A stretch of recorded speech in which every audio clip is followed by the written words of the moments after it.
Bueno, buenas tardes, noches para todos. Hoy tenemos un hermoso programa y una hermosa charla que vamos a ir dentro de un ratito, de unos segundos, porque quería comentarles que esta es una de las primeras charlas de 3 que van a ser, digamos, tenemos el auspicio del laboratorio Glaxo que siempre nos acompaña, inclusive con sus visitadores médicos con nosotros, acá uno presente. Bueno, que esta charla corresponde a la elastografía tiroidea y su aplicación en la práctica clínica diaria, con un disertante que es el doctor Eduardo Cubertino, que ya próximamente lo paso a presentar. Luego tenemos el jueves 15 del 10 del 20, efecto de las hormonas tiroideas en la inmunidad innata, y la disertante es la doctora María del Mar Montesinos. Y por último, el viernes 13 del 11 del 20, es deficiencia combinada de hormonas pituitarias, características fenotípicas y genotípicas, y tenemos disertante la doctora Mirta Miras.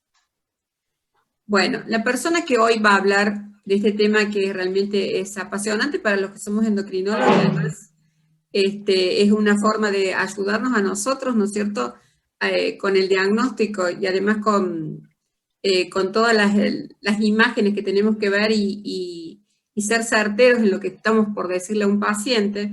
Realmente el doctor siempre se presta para ayudarnos y a estar con nosotros en este tema.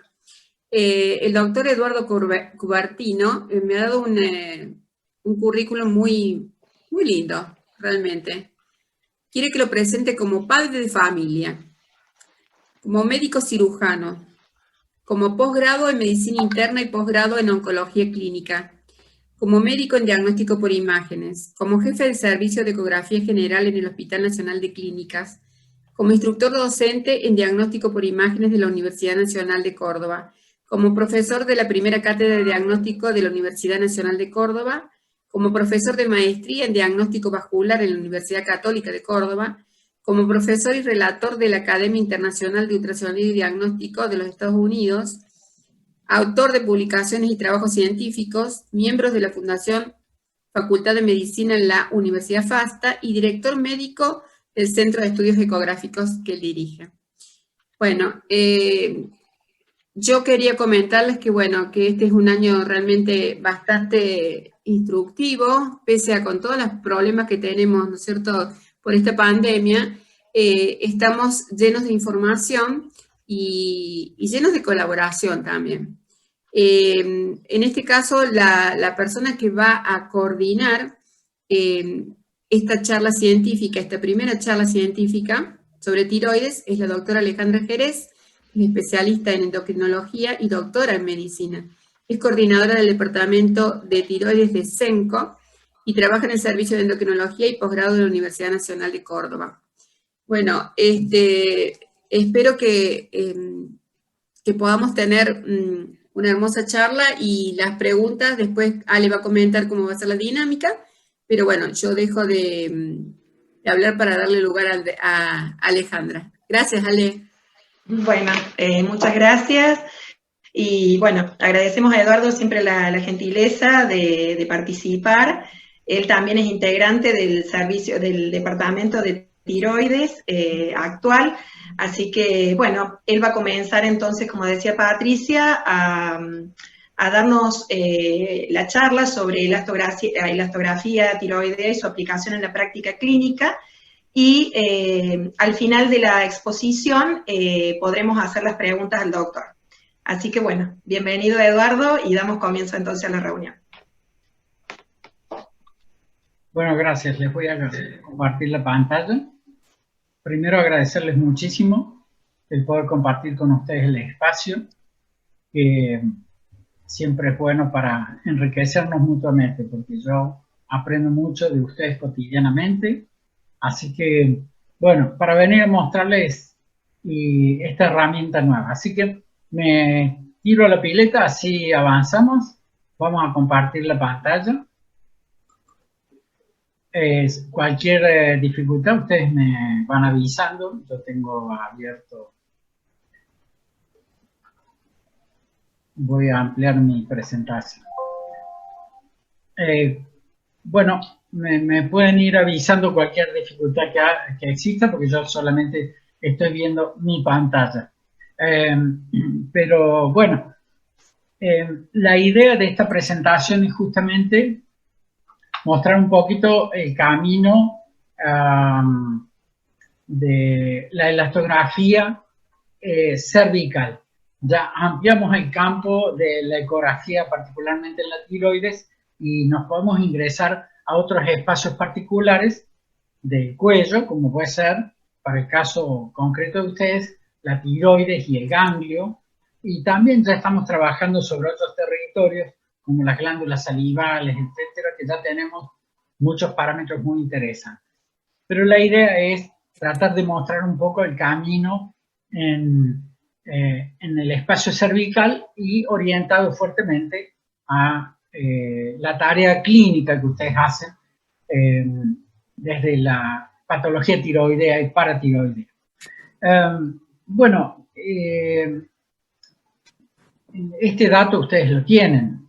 Es decir, nosotros sabemos muy bien que hay un incremento real en la morbilidad por cáncer y hay también un incremento real en la incidencia del cáncer de menos de 10 milímetros con un incremento del microcarcinoma que es agresivo.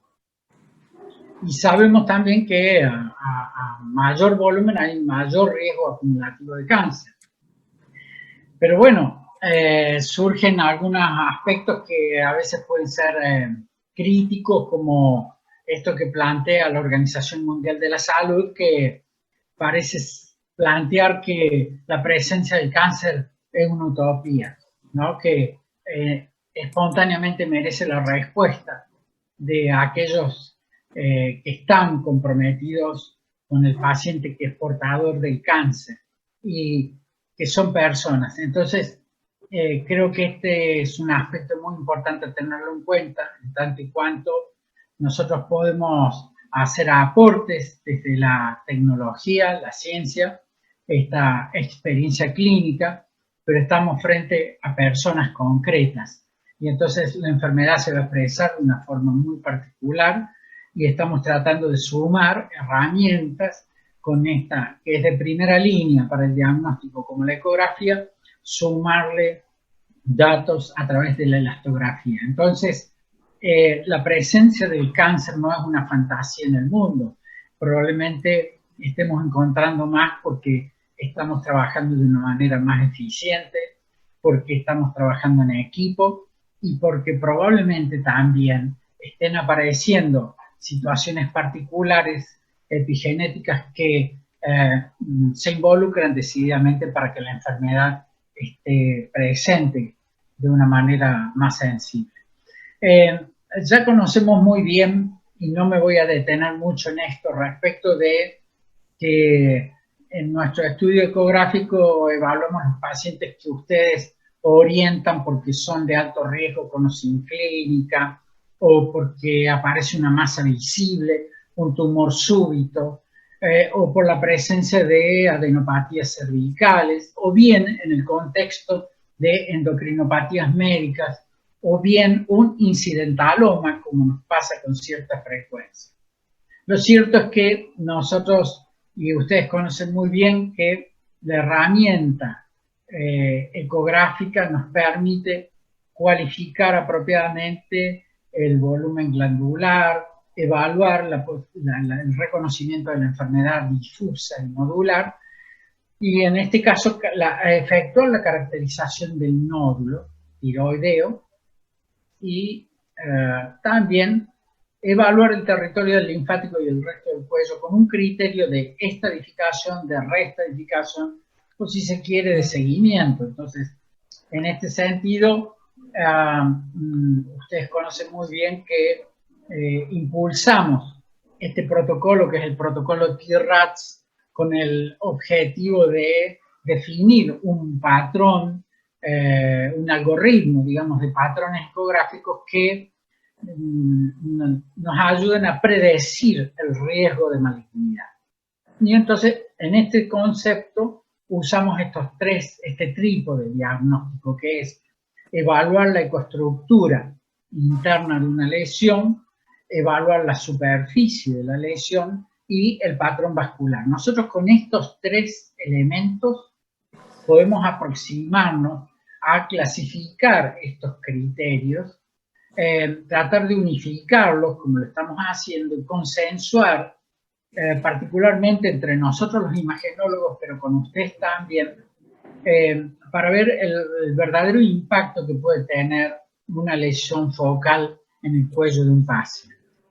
Pero esto que ustedes ya lo conocen, sabemos que tiene una sensibilidad y una especificidad que va fuertemente vinculada con la pericia del operador, pero también con las herramientas que estamos utilizando, con la capacidad de nuestros equipos, que cada vez son más potentes y que son mejores, y siempre nos queda un sesgo y un pequeño vacío de silencios y tonos de gris. Entonces, en este contexto, lo que hemos venido haciendo es trabajar e ir ajustando este TRATS para acompañarles a ustedes en las decisiones clínicas, pudiendo establecer lo que ya conocemos, estas situaciones de riesgo, de predicción de probable riesgo de enfermedad maligna. No me voy a detener mucho en eso, sino que vamos a entrar de lleno en esta nueva herramienta que viene desarrollándose en los últimos 10 años y que en los últimos 4 o 5 años ha podido ingresar en nuestros equipos porque ya se autorizó la comercialización. Pero es un camino de investigación que se viene haciendo durante muchos años, no solamente relacionado con la tiroides, sino con todos los tejidos, a fin de buscar herramientas mínimamente invasivas que nos ayuden a cualificar la condición del tejido. E inmediatamente surgieron los primeros equipos disponibles, se inició un camino de consensos que se vienen haciendo durante todos los años. Nosotros afortunadamente pudimos ingresar en este camino ya hace 4 años, casi 5 años, de la aplicación de la elastografía, que tuvo su primer impacto en el hígado, sobre todo para reconocer el grado de fibrosis a través del reconocimiento de la rigidez del tejido. Y ese es el punto clave, es decir, lo que está tratando de hacer la elastografía es reconocer la rigidez del tejido, interpretando que a mayor rigidez hay mayor riesgo de malignidad.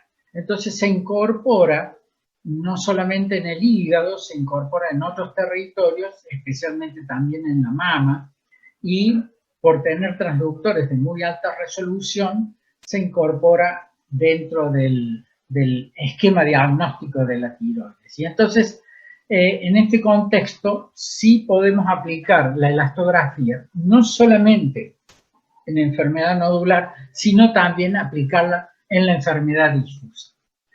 ¿Cómo hace la ecografía a través de la elastografía para reconocer la rigidez? Yo quiero explicarles esto de una manera muy simple para que ustedes puedan comprender no solamente el modo de trabajo de la herramienta, sino que les ayude a ustedes a valorar un informe eventual que puedan llegar a recibir de nosotros con este método.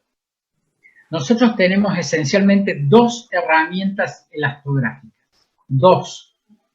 Una de ellas, la primera, la que está extensamente disponible en todos los equipos, ya, digamos, cuando uno adquiere el equipo, tiene que adquirir el software para la elastografía y el transductor para la elastografía, ¿no es cierto? Es decir, está disponible.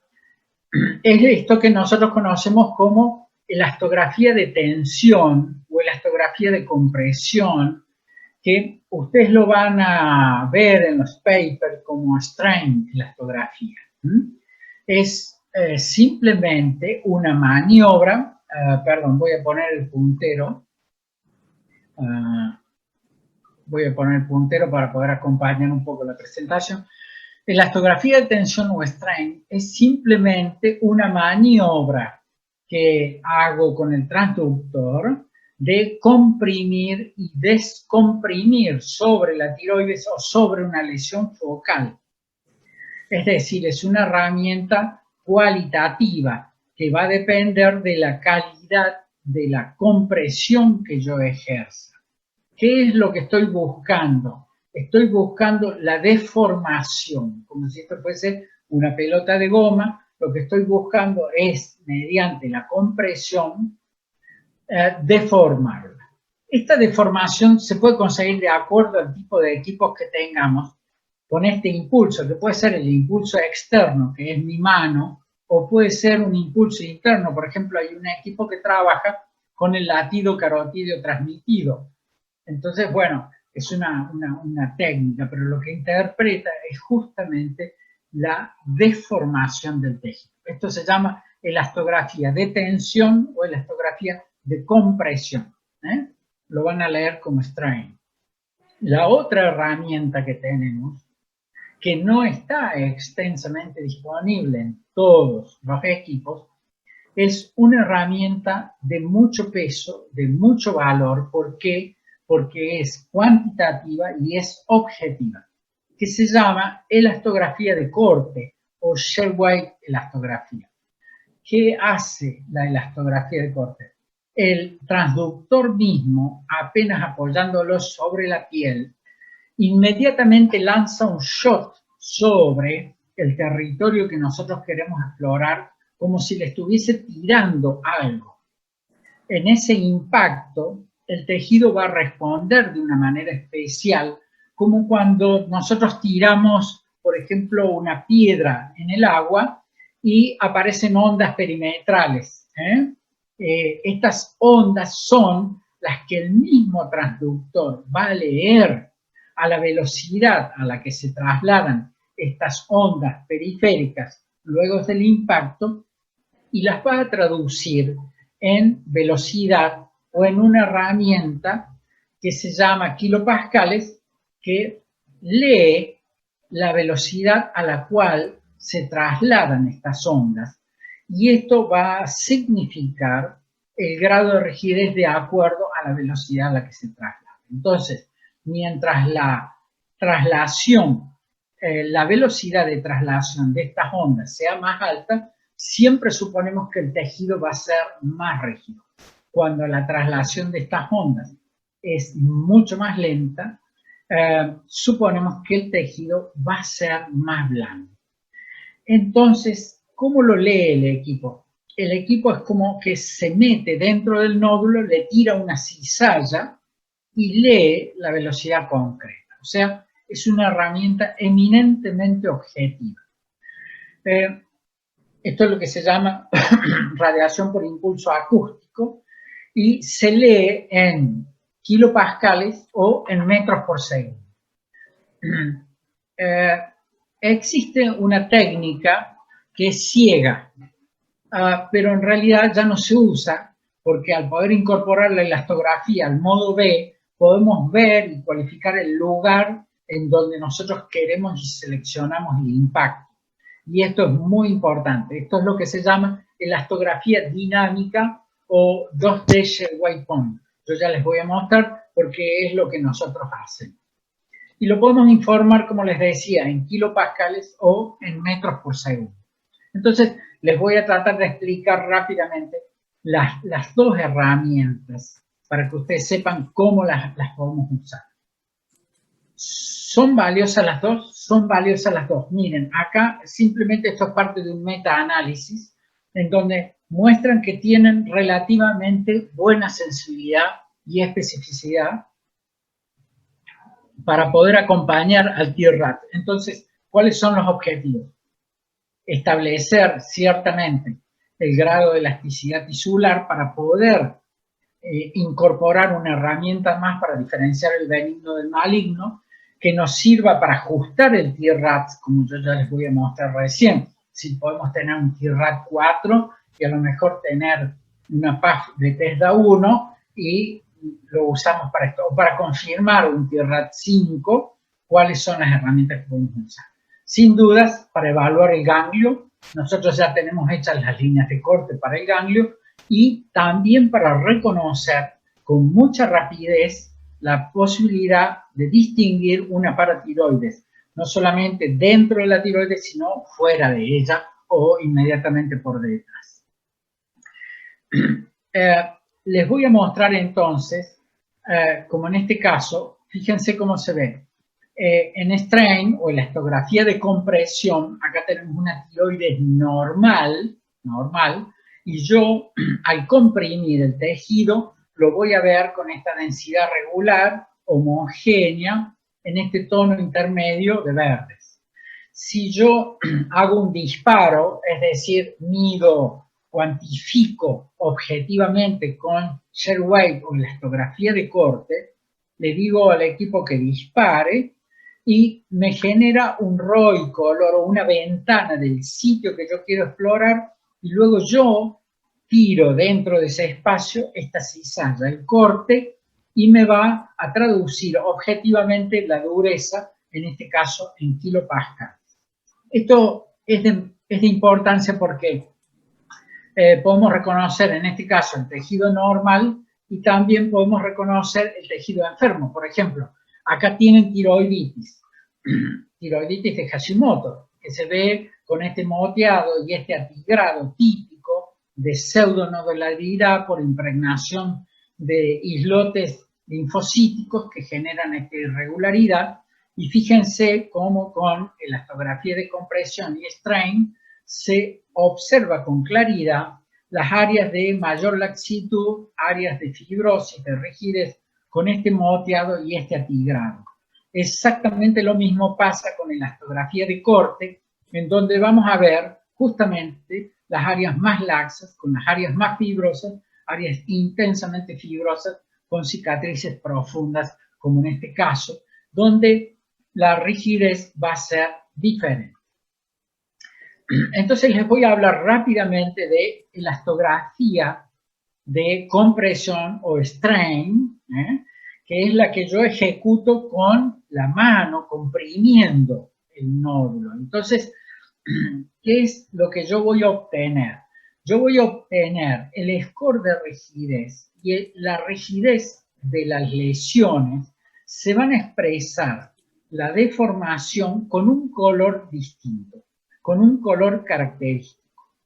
Y entonces, del más blando al más duro, vamos a ir del blue al rojo.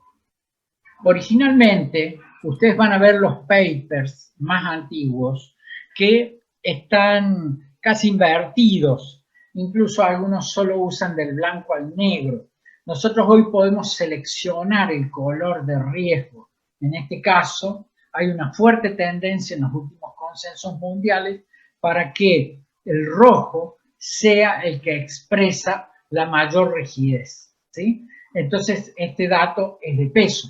Yo puedo seleccionar esto en mi equipo. Entonces, yo tengo acá 3 formaciones nodulares que son similares. Y fíjense cómo el elastograma cambia de color porque me va significando la deformación, un grado de rigidez diferente, de plasticidad distinta. Entonces surgieron 2 escalas. La escala de Asteria, por ejemplo, que va del blue, tiene 4 escalas, uno intermedio, 2 intermedios, digamos uno laxo, laxo, blando, uno un poco más rígido, un intermedio y uno duro, ¿sí?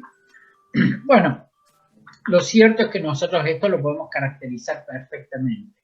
Entonces, podemos usar en el criterio actual estas formas intermedias de ir de lo más laxo, lo más blando, a lo más rígido, como en estos casos. Acá tienen 2 pequeñas lesiones nodulares dentro de la tiroides, una eminentemente laxa frente a la compresión, como en este caso, que se ve bien blue, y esta, una pequeña imagen micronodular que se distingue perfectamente del resto de la tiroides por su intensa rigidez. Entonces, ¿qué es lo que hacemos nosotros? Lo que estamos haciendo es justamente tratar de cualificar el grado de rigidez con lo que llamamos el score de elasticidad. Y el score de elasticidad en realidad va a estar, como en este caso, demostrado en estos 5 patrones de rigidez o score de rigidez que llamamos. Un score que va del 1 al 5 y llamamos al 5 como estos casos en el cual el elastograma excede en su volumen al volumen propio del modo B. Este es un dato de mucho peso porque es muy rico y es muy valioso, sobre todo para confirmar los TIRAD 5, que en general tienen este score, ¿sí? No quiere decir que un score 4 sea un TIRAD 4, no, simplemente trata de expresar el grado de deformación o de pérdida de la complacencia frente a la compresión. Entonces, avanzando, yo aquí les muestro en estas escalas los distintos scores, en nódulos muy parecidos. Observen ustedes, score 1, score 2, eminentemente laxos, blandos, casi parecidos a lo de la tiroides. Fíjense un score 3 que empieza a tener elementos tisulares combinados. A veces hay más rigidez perimetral, a veces un poco más central, pero es combinada. Fíjense el score 4, donde la deformación es casi técnicamente imposible respecto al tejido vecino, y entonces alcanzamos a tener un volumen similar en todo la lesión focal, y el score 5 con lesiones que exceden el volumen típico de una lesión que estamos tratando de evaluar. Entonces, acá les estoy mostrando 4 momentos de nódulos que para nosotros podrían ser TIRADS 4A, ¿sí? Y fíjense, les estoy mostrando los scans dinámicos de estos nódulos y observen este gran nódulo, un TIRAD 4, la laxitud que tiene, es un score, diríamos, tiene elementos, momentos de 1, porque es muy laxo en el centro, un score 2 para 3, 2 para 3, tiene mayor rigidez perimetral, fíjense cómo combina, fíjense en este nódulo que ya se está haciendo más compacto, ya va para un score 4, y este que es un score decididamente 4 dinámicamente, sino a un 5, porque parece que el elastograma es más grande que el nódulo propiamente dicho. ¿Para qué nos sirve esto? Miren, acá les muestro simplemente una serie para que ustedes vean que si nosotros podemos establecer un patrón o un score, los que son de riesgo son del 4 para arriba. Son los scores o patrones de más riesgo de que exista cáncer. Y entonces casi todas las principales series del mundo coinciden en esto, ¿sí? Entonces, cuando nosotros tengamos patrones del 1 al 3, vamos a estar en situación de bajo riesgo. Y cuando tengamos patrón 4 para arriba, vamos a estar con la sensibilidad y la especificidad más próxima a predecir el riesgo de malignidad. Y si lo sumamos al TIRADS, con más peso. Fíjense qué dato de importancia que tiene esto acá. Les voy a mostrar esto que es significativo. Altísimo valor predictivo negativo. Esto es muy importante, sobre todo para nosotros, los ecografistas, cuando tenemos ciertas dudas. Si nosotros tenemos lesiones que pudieran aparentemente ser sospechosas o que tienen un BTS indeterminado, si estas lesiones tienen un score 1 o un score 2, son altamente probable que estas lesiones sean benignas. Esto es de mucha importancia para nosotros. Entonces, les muestro acá un dato que es muy interesante, que se hizo unas comparativa de estos casos que parecen indefinidos, ¿no? Bethesda 1, Bethesda 3, Bethesda 4. ¿Cómo podría luego la elastografía de compresión o strain poder hacer una contribución de estos casos que son, por ejemplo, los indeterminados?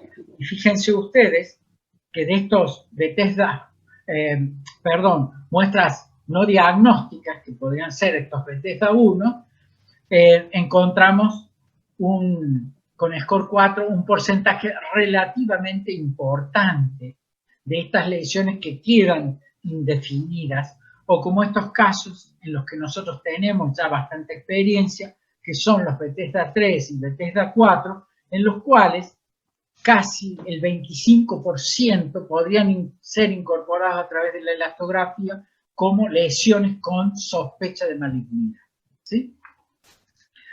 ¿Qué les quiero decir con esto también?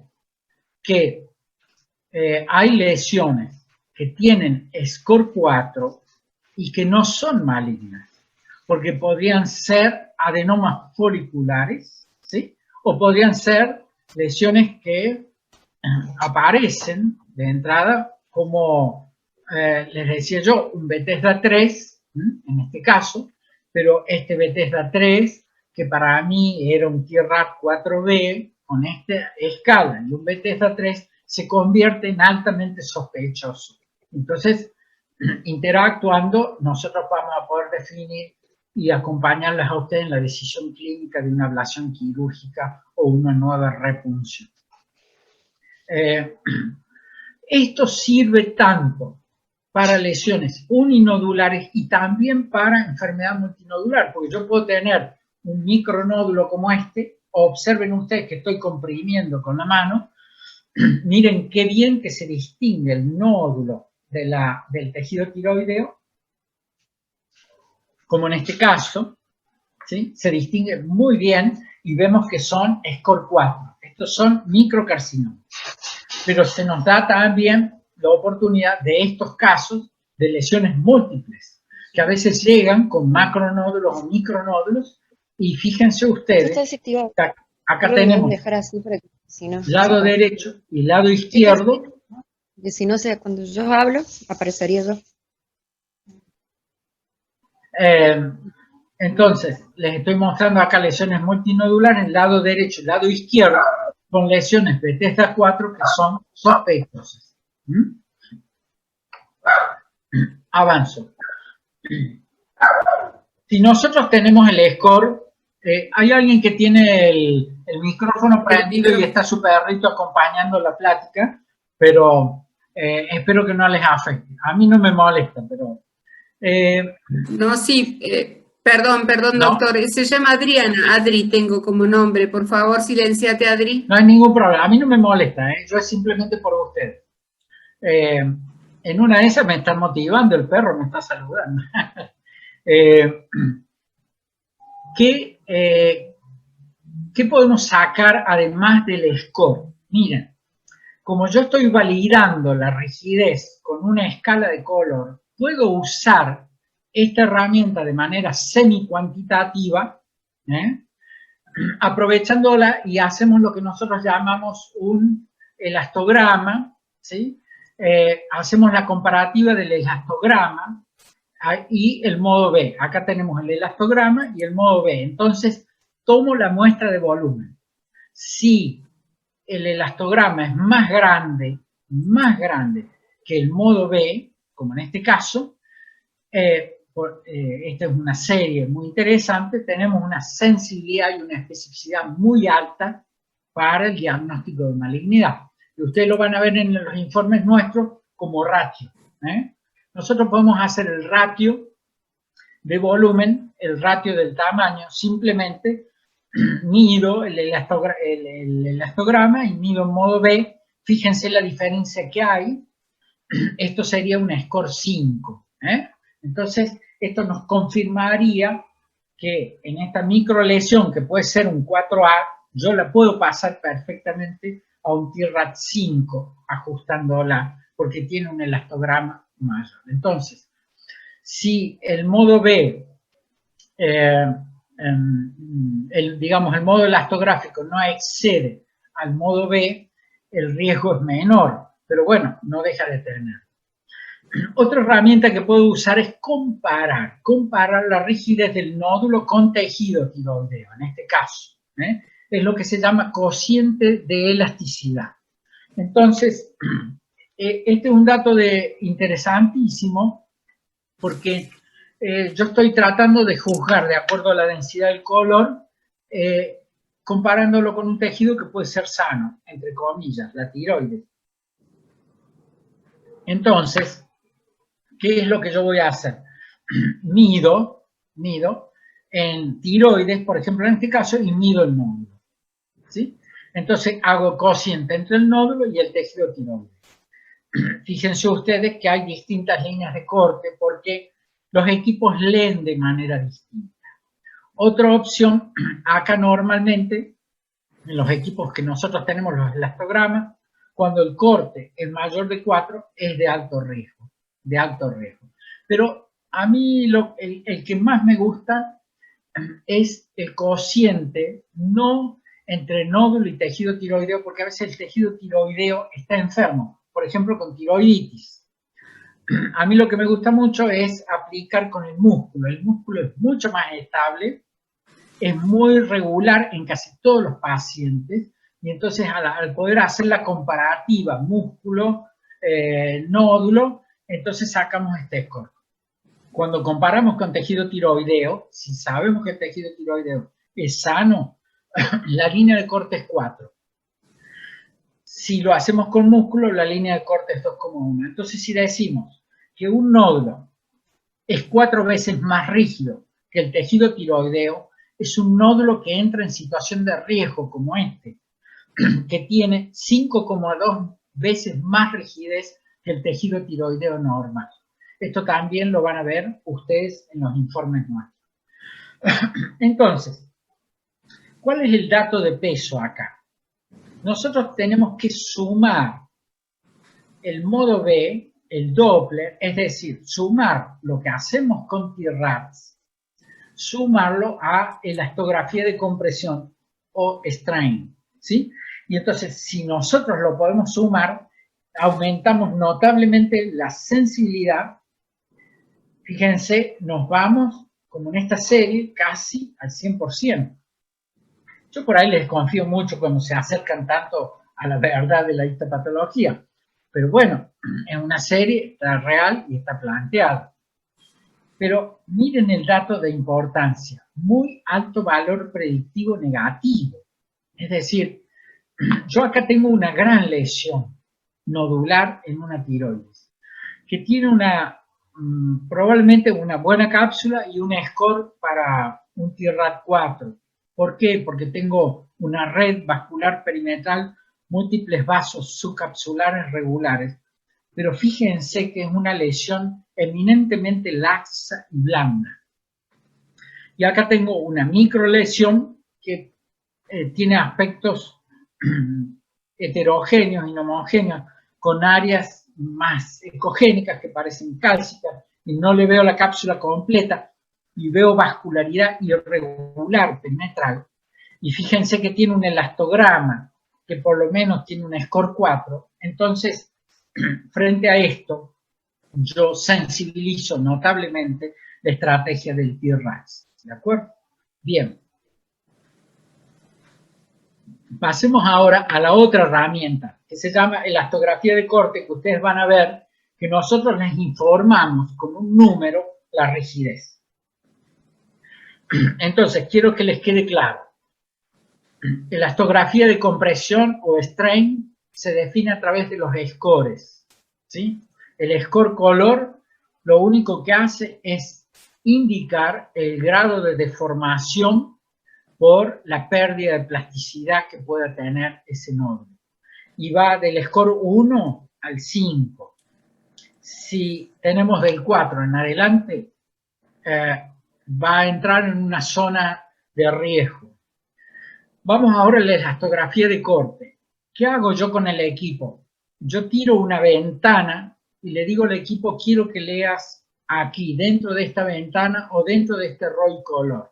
y luego yo me posiciono en el sitio que yo elijo para cualificar la rigidez objetivamente en ese territorio. Y acá tenemos tejido tiroideo normal, ¿sí? Normalmente la tiroides tiene entre 8 y 18 kilopascales de rigidez. Depende un poco también con qué equipo lo leamos. Yo acá le estoy mostrando, nosotros tenemos dos elastógrafos, y entonces les muestro con uno y les muestro con otro. Hay cierta variabilidad en el paciente, pero eso nosotros ya lo conocemos. ¿Qué es lo importante? Que sepamos que en la elastografía de corte nosotros podemos tener algunas diferencias con los equipos, cómo leen los equipos. Y esto es de peso. Nosotros venimos trabajando, ya estamos en la cuarta serie, en la cual venimos correlacionando los nódulos con la ecografía, elastografía, la punción y la pieza quirúrgica. Y nosotros ya hemos definido las líneas de corte de nuestros elastógrafos, de nuestros equipos. Por supuesto que nosotros esto no solamente que lo venimos divulgando, sino que lo vamos transmitiendo. Lo vamos transmitiendo a la comunidad imagenológica y de ecografistas, porque muchos de ellos tienen nuestros mismos equipos, y entonces es muy importante para consensuar.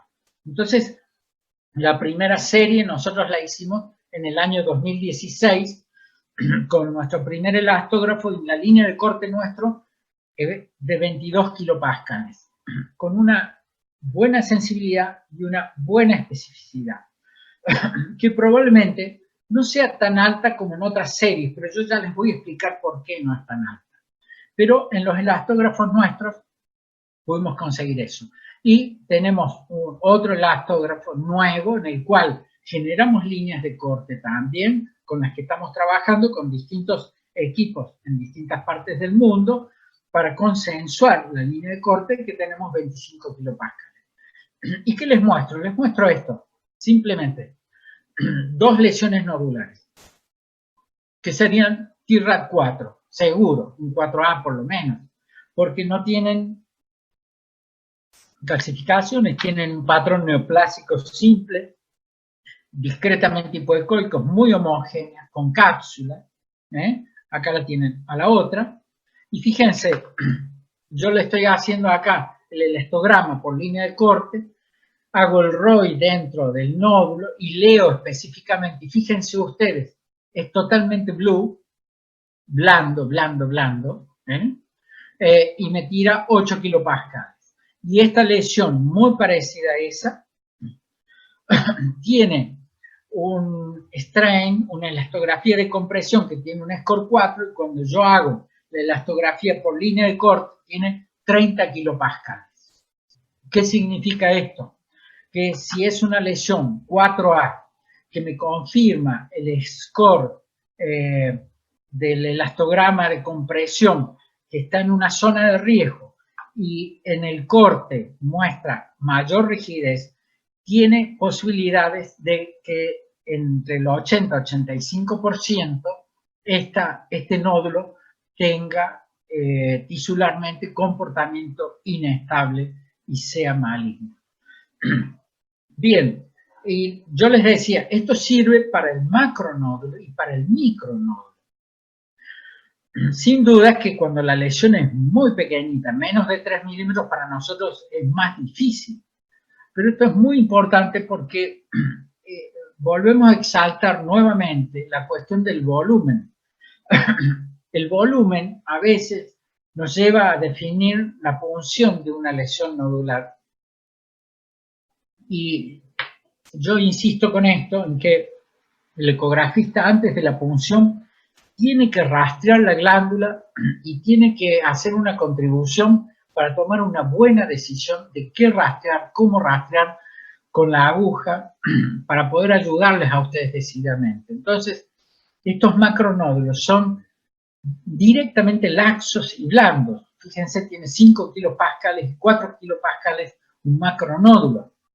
Entonces, a veces esto nos ayuda mucho para definir que si en el contexto de un bocio multinodular en el cual hay un macronódulo y un micronódulo como este, que es intensamente duro con 71 kilopascales, tengo que ir directamente a explorar esta lesión nodular o esta lesión nodular que tiene 57 kilopascales, que está coexistiendo con ese nódulo. Entonces, simplemente para mostrarles parte de las series nuestras, esto es de la última serie, con otro elastógrafo nuevo que nosotros tenemos, cómo hemos podido comprobar que apareciendo vetetas mayores, la rigidez es siempre más alta. Bueno, nosotros decidimos en un momento buscar una línea de corte y nosotros nos podríamos haber me podría haber expresado perfectamente con la búsqueda de una línea de corte bien alta, por ejemplo, irme a 29, 30 kilopascales. ¿Para qué? Para tener esa certeza. Pero nos estaba pasando esto de que teníamos bastante dispersión en algunas lesiones, sobre todo Bethesda 3 y Bethesda 4, en las cuales en las piezas quirúrgicas nosotros estábamos encontrando carcinomas. Entonces, nosotros tomamos la decisión de bajar nuestra línea de corte.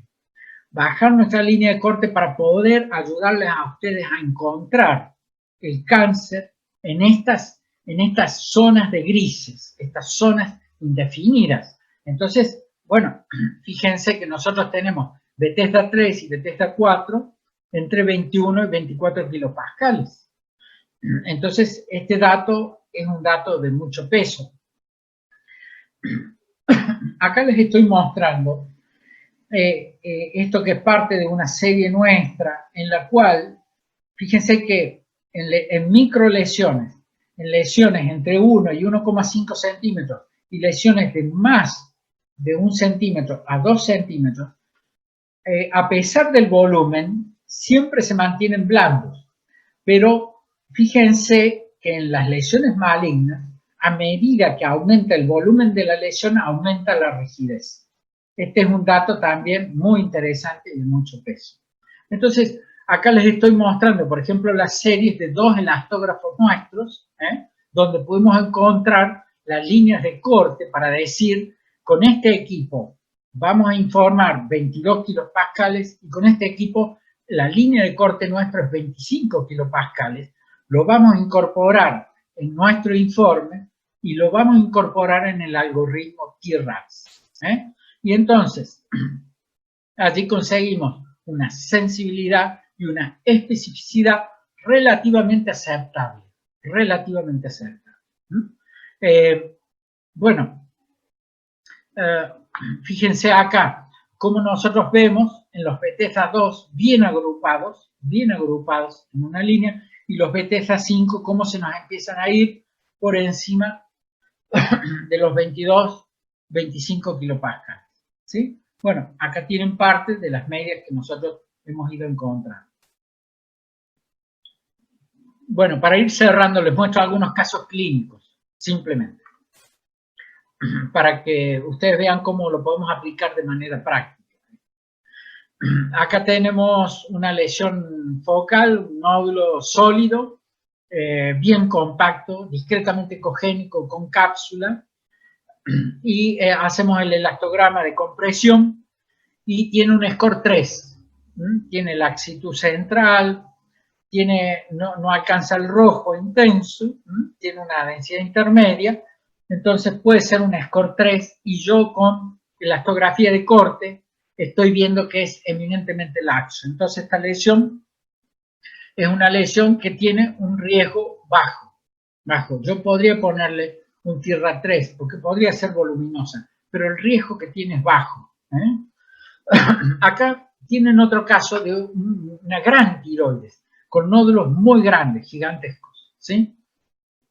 Le envían para explorar este macronódulo del lado izquierdo. Fíjense, ocupa toda la tiroides, todo el lóbulo izquierdo, ¿sí? La rastreamos, fíjense la intensa vascularidad de este macronódulo, ¿sí? Y en la exploración observen un pequeño nódulo, chiquitito, allí, muy pequeño.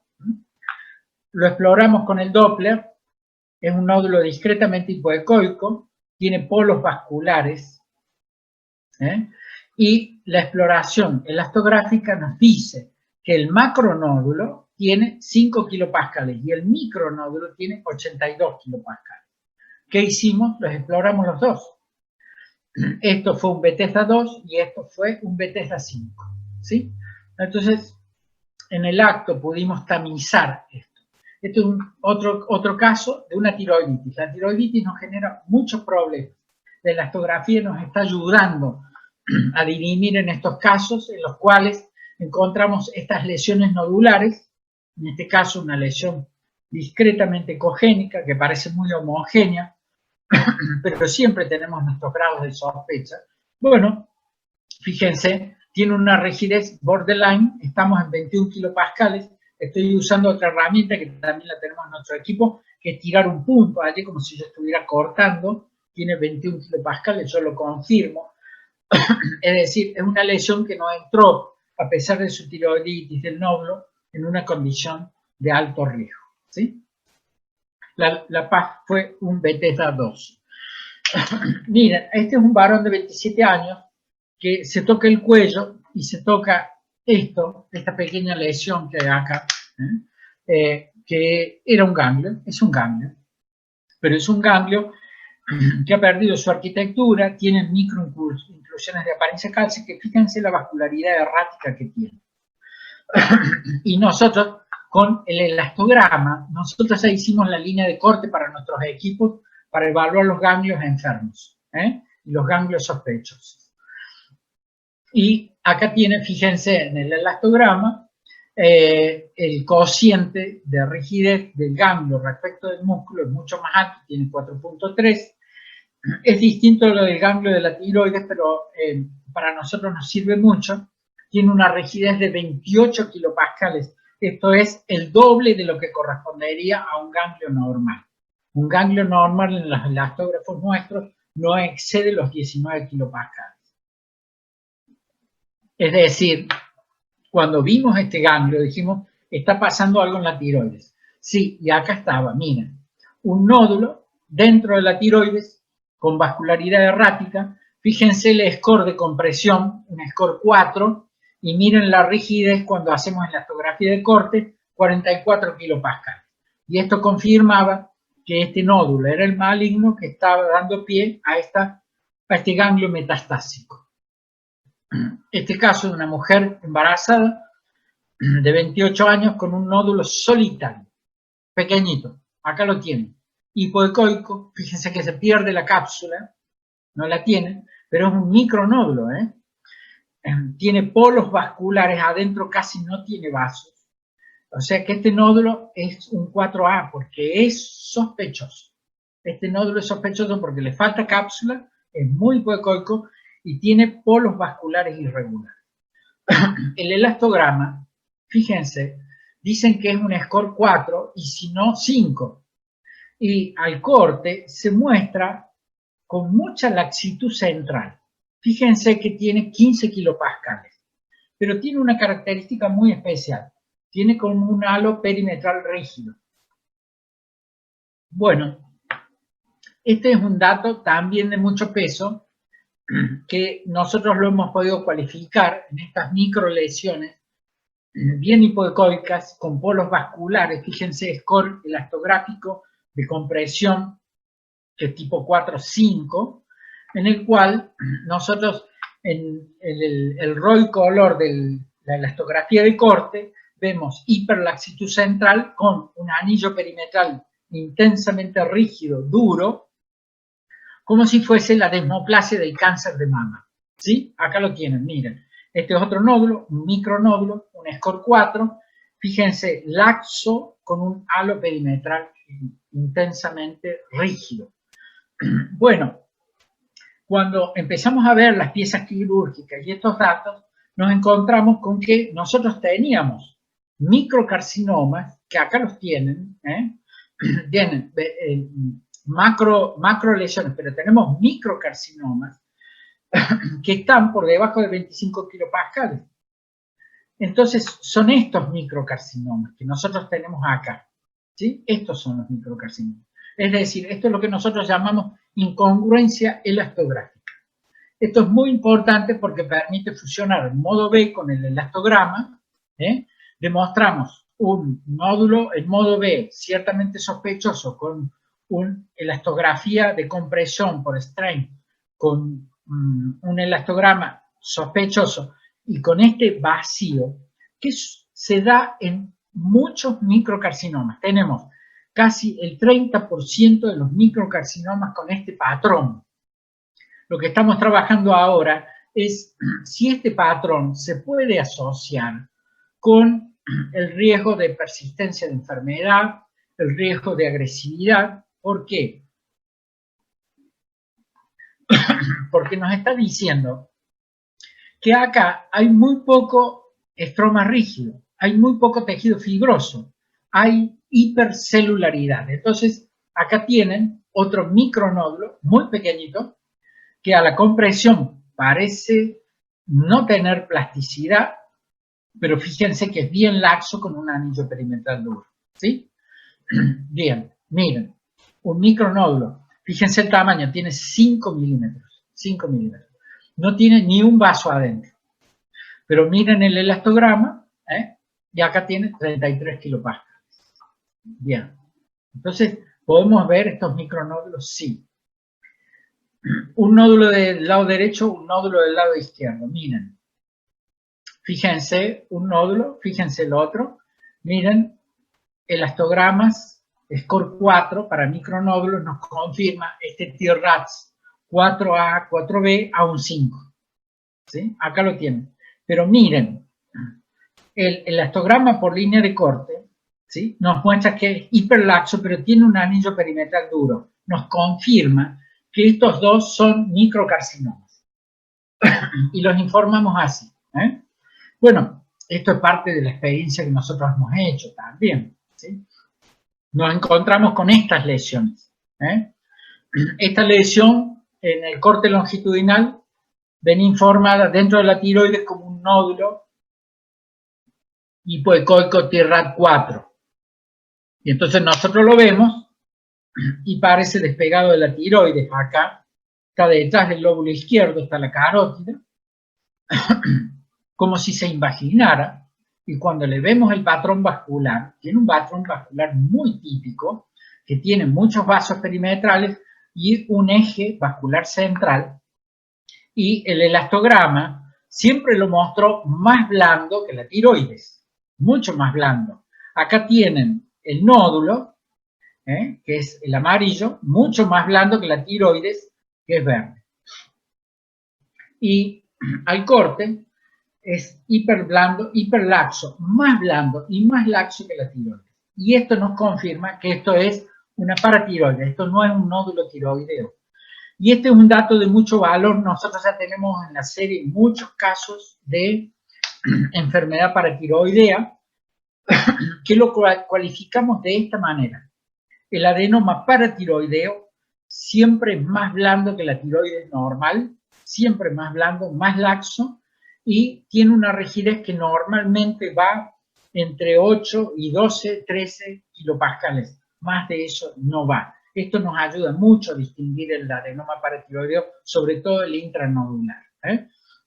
Acá tienen otro caso, que vino casi de la misma manera, con un bocio multinodular. Fíjense ustedes acá, un nódulo con áreas de quistificación y este informado como un nódulo TIRAT 4A, que en realidad estaba detrás de la tiroides, y nosotros lo podíamos distinguir perfectamente porque es más blando que la tiroides normal. Fíjense, la laxitud acá tiene 3 kilopascales, como si se imaginara dentro de la tiroides. Esto fue un adenoma paratiroideo. Bien, entonces, tenemos algunas limitaciones y unas causas que nos pueden llevar al resultado equívoco. Primero, una mala técnica de compresión. Esto requiere de un entrenamiento, por supuesto. Pero el que está entrenado aprende esto. yo siempre digo, sobre todo a los alumnos míos, a los radiólogos, con 100 elastografías que hagamos, ya podemos sacar adelante perfectamente la herramienta de compresión. E importa la posición del nódulo, nódulos que son muy profundos, que están más allá de los 2 centímetros y medio, 3 centímetros, vamos a tener limitaciones. Lesiones muy pequeñitas, menos de 3 milímetros, no. A veces la lesión está muy vinculada a la carótida y a veces el impulso carotidio me ensucia mucho el elastograma. Tengan en cuenta que si hay tiroiditis, yo no voy a poder hacer la validación comparativa de rigidez. Entonces, bueno, allí es como yo les decía que la hacemos con el músculo. A veces cuando hay cambios intranodulares que son muy groseros, por ejemplo, nódulos en los que coexisten groseras calcificaciones, áreas de intensa fibrosis, con áreas de mucha laxitud, se nos puede hacer difícil encontrar el lugar en donde medir la rigidez, ¿eh? Y también de acuerdo a la patología del nódulo. ¿Por qué? Porque, bueno, nosotros sabemos que puede haber medulares que sean blandos, o puede haber adenomas foliculares que ya estén penetrando la cápsula, que pueden ser carcinomas foliculares que se expresen de manera laxa. Entonces, bueno, también hay que tener presente esto. Entonces, entre los aportes, a nosotros nos mejora notablemente el rendimiento del T-RAX. ¿Por qué? Porque cuando empezamos a cualificar y usamos estas 3 herramientas que yo les comenté, es decir, la ecoestructura, la superficie y la vascularidad, y le incorporamos a esta herramienta, nos aproxima con mayor certeza a confirmar el T-RAX o a bajarlo, es decir, reestadificar ese T-RAX. Recuerden que el score cualitativo, es decir, la elastografía de compresión, tiene muy alto valor predictivo negativo. Bueno, esto tiene peso cuando particularmente tenemos pacientes que tienen lesiones nodulares voluminosas, en las cuales no los podemos llevar al quirófano, o pacientes que no se quieren operar, o pacientes que hemos tenido compunciones reiteradamente negativas, Bethesda 1, bueno, que nos acompañen con esto. Sí, la experiencia que yo les mostré, lesiones malignas, a mayor volumen, mayor rigidez. Bueno, ese es un dato importante. Y la elastografía siempre se va a relacionar con la patología del nódulo, en cualquiera de las variantes que nosotros tengamos. Pero es muy importante esta asociación con el T-RAX. Entonces, las recomendaciones serían que siempre tratemos de hacer una sinergia diagnóstica. ¿Sí? Esto es lo que yo procuro, que por lo menos los ecografistas, los imagenólogos, traten de usar, si tienen las 2 herramientas, es decir, elastografía de compresión y elastografía de corte, usarlas a las 2, porque nos ayudan a confirmar esto. Sí es muy útil para el rastreo y para la selección de la función aspirativa, como yo les mostré recientemente. Entonces, a mí ya no me preocupa tanto el volumen nodular, me preocupa la exploración previa que yo hago a la lesión, y si puedo hacerle un elastograma, esto me ayuda de una manera rápida y práctica a seleccionar eficientemente el nódulo de más riesgo. La experiencia nuestra con los ganglios infiltrativos es buenísima. Creo que es donde aumentamos notablemente la sensibilidad y la especificidad en este método. No solamente con patología tiroidea, estamos trabajando con otros ganglios cervicales de otras patologías, ¿sí? Que se expresan de otra manera. Pero en lo vinculado a la patología tiroidea, nos ayuda a cualificar mucho mejor el ganglio sospechoso, el ganglio infiltrado.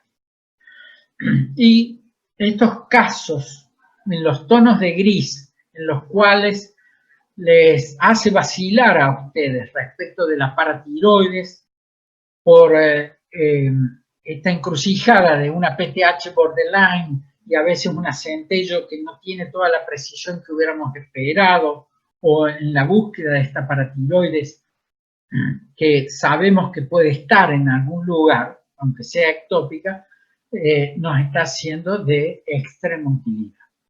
Entonces, en nuestro informe, ¿qué es lo que van a recibir ustedes? Van a recibir todo lo que siempre ponemos, modo B y el Doppler, es decir, vamos a poner todo lo que siempre hemos puesto para un T-RADS. Vamos a informarle la deformación que tiene de acuerdo al score del 1 al 5. Y si podemos le vamos a poner el cociente de masa, es decir, el cociente de elasticidad que llamamos, o el cociente de volumen.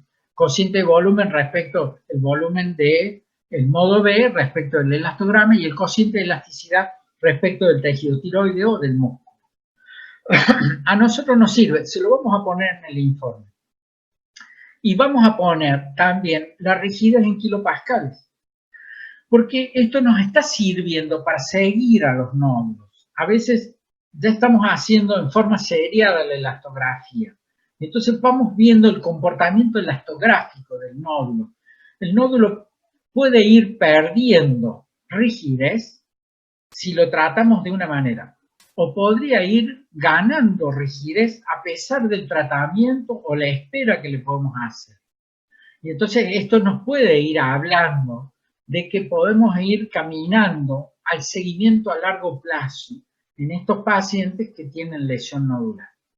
Siempre lo vamos a hacer con lo que llamamos nosotros el T-RADS integral. Bueno, muchísimas gracias. Creo que llegué justo a los 60 minutos. Me pasé 5 minutos. Les dejo de compartir la pantalla y quedo atento a todo lo que ustedes puedan consultar. Bueno, muchas gracias, Eduardo. Muy interesante la presentación. Hay una pregunta, creo que del doctor Bruera. Sí. A ver si... ¿Ustedes me la leen? Yo estoy viendo... se anotaba para una pregunta, dice. Ahí está. Podés, Patricia... A ver si está... ¿Está en el chat? A ver, si lo pone en el chat... Yo a lo mejor lo puedo leer. No lo veo en el chat. Acá dice, me anoto para una pregunta, dice el doctor Darío. El doctor Darío Bruera. ¿Querés contestar, Darío? Te habilitamos el micrófono. Hola, ¿me escuchan? Sí. Sí. ¿Cómo andas, Eduardo? Un gusto escucharte. Igual, un gusto verte. Sí, amigo. Gracias, excelente charla, como siempre.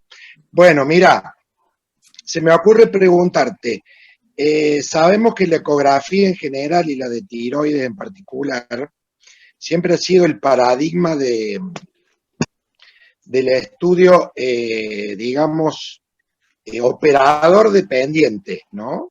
Siempre necesitamos de un buen ecografista que nos informe. Esto de la elastografía, ¿opera como algo más objetivo, se te ocurre, o siempre sigue dependiendo de un buen ecografista? ¿Se entiende la pregunta? Sí, está clarísimo, clarísimo. Es muy buena pregunta. Muy buena pregunta porque, bueno, todavía seguimos teniendo este sesgo de ir al lugar preciso, de aprender a interpretarlo, de hacer el algoritmo T-RADS. Pero ustedes van a leer, hay algunas series muy interesantes en los journals de endocrinología que hablan ya de la objetividad de la herramienta. Y se han hecho unas series muy interesantes respecto de lo reproducible de la elastografía en radiólogos que recién se inician o ecografistas que recién se inician, los que tienen experiencia intermedia y los que tienen vasta experiencia. Y se ha llegado a consensuar de que la herramienta es ciertamente objetiva, es muy objetiva. Sobre todo la elastografía de compresión es muy objetiva, es decir, es muy fácil comprimir el nódulo e inmediatamente decir en qué score o escala de rigidez está, porque no son muchas, eso es lo que tiene de bueno. En realidad yo creo que la fortaleza está en establecer 4 escalas de rigidez. Las 5 es rarísimo que tengamos un score 5, es muy raro. Pero yo ya lo he probado con la gente que trabaja en nuestro equipo y que yo los vengo entrenando y nos entrenamos y se reproduce con mucha facilidad. Y eso es muy bueno. Y el otro tema es que al tener una herramienta objetiva como la elastografía de corte, el sesgo ya es mucho menor. Entonces vamos a tener una cuantificación real de rigidez. Nosotros iniciamos hace 2 años un proyecto internacional que se llama QUIVA, que es para estandarizar la calidad de los distintos elastógrafos en el mundo, con los distintos equipos. En realidad, la gama de equipos que hay son 6, 7 equipos de muy buena gama, pero todos con elastógrafos distintos. Pero ya se ha formalizado, incluso yo ya estoy trabajando con el último consenso, en algunos patrones en los cuales ya se ha podido encontrar con distintos equipos líneas de corte muy parecidas. Entonces, esto también ayuda a validar. Se nos congeló.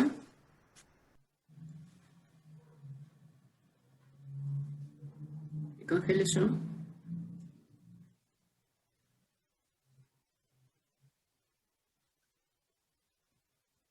Hablabas de que los nódulos que están en la región posterior son un poco más difíciles de evaluar en cuanto a la compresión. ¿Y qué pasa con los nódulos que están ubicados en la región del istmo? Los istmicos también suelen ser un problema, sobre todo cuando hay muy poco volumen de tejido tiroideo, porque ¿qué es lo que nosotros hacemos? Por ejemplo, en la elastografía de compresión, lo que estamos haciendo es comprimir sistemáticamente para deformar tejido. Entonces, mientras más tejido perimetral al nódulo exista, vamos a poder cualificar con más facilidad. Pero a mí en realidad no me ha generado mucho inconveniente, alguna limitación sí. Lo que me habilita es justamente la elastografía de corte, que yo sí puedo medir rigidez concreta dentro del nódulo, entonces eso me ayuda un poco.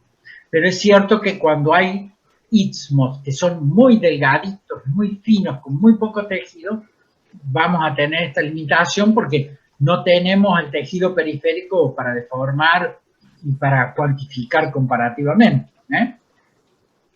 Y perfecto. Respecto de la profundidad, hay nódulos que son profundos, pero los podemos medir elastográficamente, pero si se va más allá de los 3 centímetros, en realidad se nos hace un poco difícil. Pero es muy raro esas tiroides que tengan esos nódulos tan profundos, es raro. Bien, en el chat... Sí, puedo preguntar si me... Está Eugenia Márquez con una pregunta. Perdón, Pues, doctora. Sí. Eugenia Márquez tenía una pregunta y Liliana Bergoglio. Vale. Sí. Sí, está la doctora Márquez, estoy leyendo el chat, dice, está leyendo. cuando solicitamos pedido, solo ponemos elastografía y se incluyen 2 formas o debemos diferenciar. No, en realidad nosotros, cuando se solicita elastografía, yo tengo las 2 modalidades elastográficas. Entonces yo pongo las 2, no hay que diferenciar nada en absoluto. Y casi todo viene en tono de incorporar las 2 elastografías. Es probable que le puedan informar solamente una, porque sé que hay equipos que solamente tienen elastografía de compresión. Pero Bueno, yo las informo a los dos. Si piden solamente elastografía tiroidea, nada más. Perfecto. En el chat sigue una pregunta de la doctora Liliana Bergoglio y luego la doctora Merecia. Bien. Hola Eduardo, excelente presentación, felicitaciones. Quería preguntarle, me pareció re interesante lo que comentó con respecto a que era muy blando el adenoma paratiroideo e intratiroideo, y entonces me surge aquello de que durante mucho tiempo utilizamos como única herramienta y que nos daba un 100% de sensibilidad la punción dentro de la PAP, el lavado de aguja de ese nódulo para PTH, porque como usted bien dijo, la PTH sérica suele ser no definitoria de la situación. En cambio, el lavado de aguja de PAP de ese nódulo intratiroideo nos daba una sensibilidad del 100%. Entonces, yo no sé su opinión ahora con esto, si usted aconsejaría hacer primero la elastografía y después punzar a los solos fines de esto, ¿no? De la identificación del del paratiroideo e intratiroideo, o prefiere alguno de los dos. Ya sabemos que la sensibilidad del washout es del 100%, obviamente estamos usando ahí, pero es invasivo. O sea, ¿cuál sería su consejo? ¿Hacer primero la elastografía y si no define, recién hacer el lavado de aguja de ese nódulo? No sé si me explico. Sí, está clarísimo. Bueno, yo en realidad creo que la respuesta va en orden a la mirada clínica. Yo, como internista que fui, siempre trato de hacer una aplicación clínica de la imagen. Y entonces los pacientes que nos llegan a través de la imagen, llegan justamente en esos tonos de gris a veces, que nos llega el paciente con una PTH borderline, o pacientes que vienen con una metabolopatía cálcica y entonces apareció accidentalmente una PTH normal y se quiso explorar inicialmente con la ecografía, o a veces fue a la centellografía, y la centello no pudo ofrecer información y vuelve a la eco. Entonces, me parece que la imagen, en este caso, tiene el peso de ser una herramienta primeramente no invasiva, que nos va a ofrecer una información para cualificar y eventualmente, si el clínico decide aspirarla para confirmar, enhorabuena. Y sobre todo si podemos disfrutar de la posibilidad de hacerle, cuantificarle la PTH en el lavado de aguja, mejor todavía. Pero creo que lo que estoy viendo yo es que estamos caminando a la cualificación de encontrar la paratiroide a través de la imagen, y de allí ir directamente a resolver el gesto quirúrgico. Estoy percibiendo eso en la dinámica del manejo clínico del paciente. Y son poquitos los casos, contaditos los casos que nos llegan frente a esta duda. Pero es legítimo el planteamiento en tanto cuanto podamos tener una tiroides pequeñita, intratiroidea, que pueda generar dudas, pero me parece que sí, ahí sería interesante que le pudiéramos no solamente sumar la función aspirativa, sino también la PTH, ¿no? Muchas gracias. Muchas gracias, Liliana. Doctora Merecian. Sí, muchas gracias, Eduardo. Muy linda tu presentación. Una pregunta. ¿Qué porcentaje hablaste de que realmente hay sinergia entre la elastografía de compresión y la de corte? Ahora, ¿qué porcentaje de incongruencia o divergencia ustedes aceptan dentro de lo que podrían llegar a encontrar como diferente entre esas dos técnicas o etapas en la ecografía?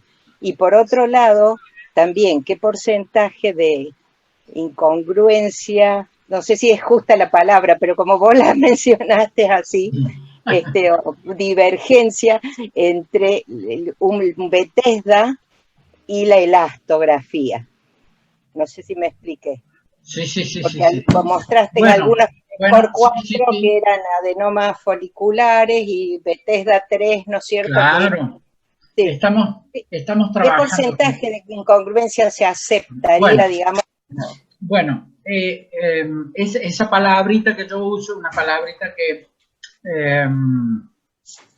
tiene, digamos, este tono de especial, particularmente orientado al imagenólogo. Es decir, estoy esperando encontrar esto y me encuentro con esto. Esto es incongruente. Esa incongruencia entre las dos herramientas elastográficas que yo planteé, se nos da mucho en el microcarcinoma blando. Y nosotros tenemos 30% de microcarcinomas blandos, ¿sí? Es decir, no quiere decir que sea una incongruencia entre el TIRADS y cosas, porque podría ser un TIRADS 4, en el cual yo veo un score 4 de rigidez, o un score 5, y lo veo laxo, blando, y lo mido, y puede tener 9, 10 kilopascales. Esa incongruencia me confirma que estoy en una situación de riesgo. A mí, tenemos 30% de microcarcinomas laxos blandos. La pregunta es, ahora, caminemos hacia adelante con estos pacientes para ver cómo se han comportado después de la cirugía. ¿Han persistido? ¿Hay recidiva de enfermedad? ¿Había ganglios? ¿No había ganglios? Tenemos muchos de estos que son microcarcinomas agresivos. Hay que prestarle atención a esto, porque, bueno, habría que ver si molecularmente ahora estamos avanzando para seguirlos. El otro dato, seguirlos molecularmente. El otro dato, tenemos un porcentaje relativamente alto de Bethesda 3, yo les diría 80%, Bethesda 3, que cuando hacemos el elastograma es un elastograma rígido de riesgo. Y entonces yo levanto el teléfono, las llamo por teléfono a ustedes, les digo, miren, la estadística nuestra nos dice que esta lesión es Bethesda 3, pero tiene estas características en el modo B, en el Doppler y en el elastograma, y esta lesión es una lesión de riesgo, pero llama mucho la atención en la estadística nuestra. Por eso decidimos bajar la línea de corte nosotros y ponerla más bajo, aunque me critiquen a mí, porque algunos me critican porque tengo una sensibilidad que está cercana al 85% y una especificidad del 88-89%. No me preocupa eso, no me preocupa equivocarme, me preocupa que a ustedes se les pase por alto un carcinoma que lo podemos encontrar en ese tipo de lesiones, ¿no? Entonces, yo me pongo la mochila en esto y camino al lado de ustedes para ayudarles justamente a encontrar ese paciente. ¿Alguna otra pregunta? Sí, una preguntita. Sí, Gustavo. Eduardo, ¿qué tal? Muchas gracias por la charla, como siempre muy clara. Quería preguntarte lo que a veces nos pasa con los nódulos mixtos, que pueden tener cierto tamaño y al estar a tensión, por ejemplo, porque han tenido una hemorragia intraquística o algo así, pueden confundirse con la elastografía, o si en la parte sólida tiene una zona que es maligna. ¿Cómo hacemos para diferenciar eso? ¿Se puede diferenciar eso con la elastografía? Sí. Justamente, bueno, saqué de los casos clínicos que tenía, porque tenía muchos, saqué un caso muy interesante que teníamos sobre una lesión quística con un pequeño mamelón, una pequeña vegetación. Y cuando hicimos elastografía de corte, es decir, yo no les mostré, el quiste tiene una forma particular de expresarse que hace como si fuese una bandera de 3 colores. Hace el azul, el verde y el rojo, el quiste.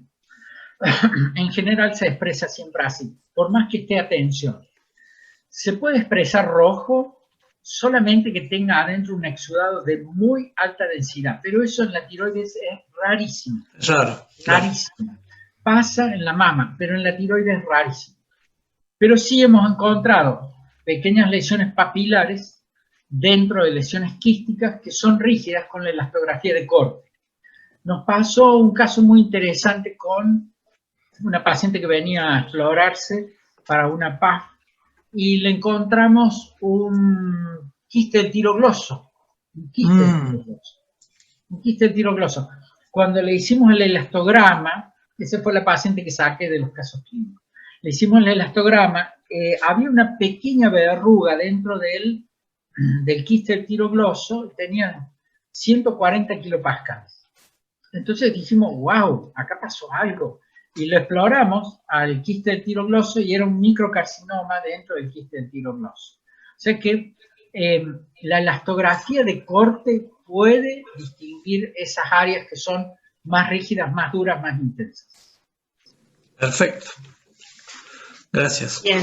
Eduardo, ¿y qué pasa? Recién hablaste en las primeras diapositivas de la tiroiditis de Hashimoto que generaba sus inconvenientes por este aspecto, inclusive atigrado, con estos infiltrados linfocitarios. Ahora, en una tiroiditis de Hashimoto que tiene patología nodular, si bien dijiste recién que comparabas con el músculo, en la elastografía por compresión, en una tiroides que ya en su base ya tiene una alteración en cuanto a la rigidez por ese infiltrado, ¿genera sesgo o tiene precisión la elastografía en los nódulos que están dentro del contexto de una tiroiditis de Hashimoto? Sí, por eso, bueno, yo les mostré un caso allí, ¿no? En el cual se podía diferenciar. Hay tiroiditis de Hashimoto que tienen estos focos de bocio reactivo que llamamos, que son bien de tipo hiperplásicos, que son más bien ecogénicos, que se pueden distinguir muy bien porque son bien laxos y muy blanditos. Y eso es un buen dato. Cuando nosotros tenemos eso, ingresamos a lo que llamamos valor predictivo negativo. Y está muy bueno.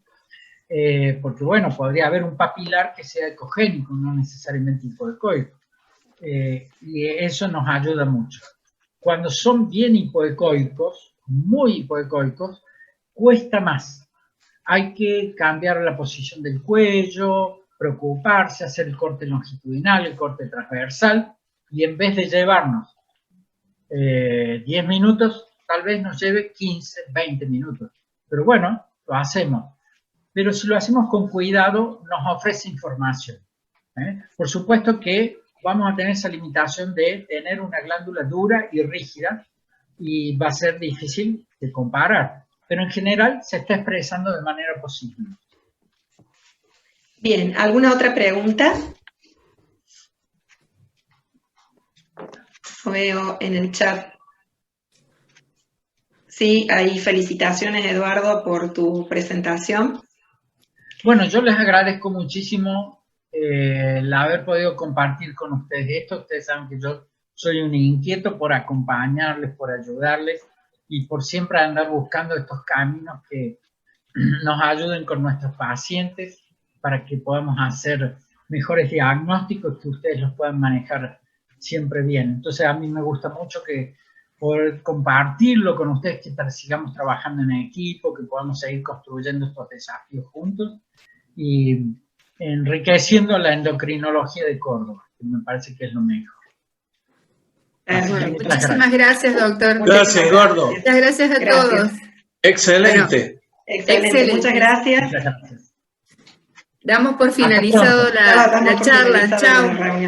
Chao, chao. Un beso. Hasta luego. Muchas gracias. Chao, gracias, Matu. Hasta luego. Chao. Un abrazo.